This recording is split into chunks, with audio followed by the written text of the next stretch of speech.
This is Captain Joe Kent with this week's GoBaja.com fishing report coming from inside. Yes, we've had some extremely cold weather over the last few days. In fact, the Texas Parks and Wildlife Department shut down fishing in a large section of the upper, middle, and lower Gulf Coast.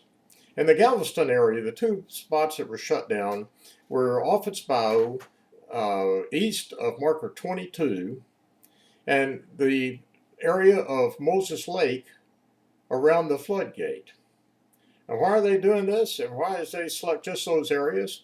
It's because those are deep hole refuges that trout, reds, and other fish will congregate in and stack up and try to avoid the bitter cold. Now, that's the good news that they shut it down.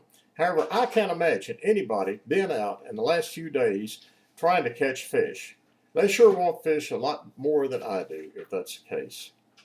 Now, what we're all waiting and biting our nails over is the outcome of this freeze. And it'll probably be early next week before we are able to tell very much, because that's when the dead fish that were victims of the freeze will start coming to the surface.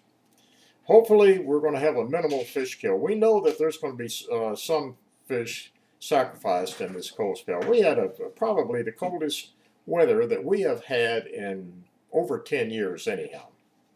And it was sustained. Now, the optimistic part about that is that the water temperature was cold when the front hit, plus the fact that we had some pretty strong winds that had blown a lot of the water out of the basin that had already run the fish into the deep holes. So we're just going to keep our fingers crossed, and next week we hope we can give you an update on what happened, and hopefully it'll be a good report. But for now, we're just going to have to wait and see, and I have to remind you that the best time to go fishing is whenever you can.